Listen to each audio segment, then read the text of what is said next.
రైళ్లల్లో ఏదో జరుగుతోంది. రైళ్ళని పట్టాలు తప్పించే ప్రయత్నాలు, లేకపోతే రైళ్ళని మీదన రాళ్ళు వేసే సంఘటనలు ఇవన్నీ అనుకుంటుంటే ఇంకంటే ఓ రకంగా చెప్పాలంటే మోస్ట్ ఇన్సెక్యూర్డ్ సిస్టమ్ రైల్వే అంటే కనుక ప్రజలు భయభ్రాంతులకు గురవుతారు.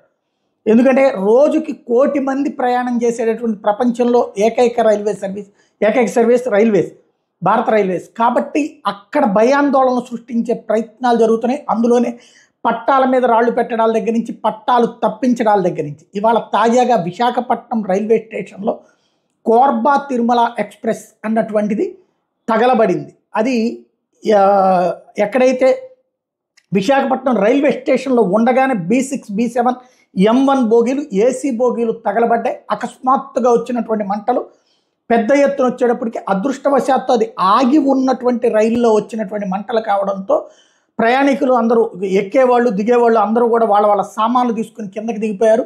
పోలీసులు ఇమ్మీడియట్గా రంగంలోకి దిగి అక్కడ రైల్వే పోలీసు కానీ మిగతా వాళ్ళు కానీ మంటలు ఆర్పే ప్రయత్నం చేశారు. ఈ లోపుగా లోపల చాలా వరకు తగలబడింది. అక్కడ ఉన్నటువంటి ఆ ట్రైన్లో మిగిలి ఉన్నటువంటి ఆ దుప్పట్లు, దిళ్ళు ఇట్లాంటివి ఇస్తారు కదా, పిల్లోస్, అవి ఎక్కువగా తగలబడ్డాయి. మంటల్లో మొత్తం 4 బోగీలు పెద్దగా మంటలు వ్యాపిస్తే 3 భారీగా లోపల తగలబడ్డాయి అన్నటువంటి తేల్చారు. రైల్వే స్టేషన్ పరిసరాలంతా పెద్ద ఎత్తున దట్టమైన పొగలు కమ్ముకున్నాయి.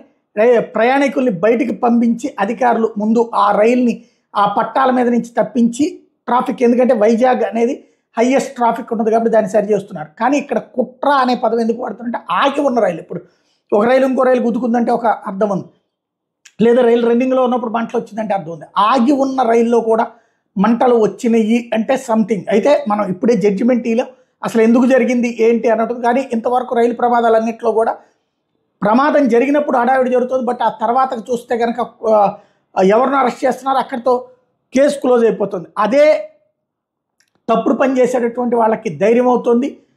ప్లస్ ప్రజల్ని భయభ్రాంతులకు గురి చేయాలనుకుంటూ కుట్ర దీని వెనకాల ఉందేమో అన్నటువంటి నా అనుమానం.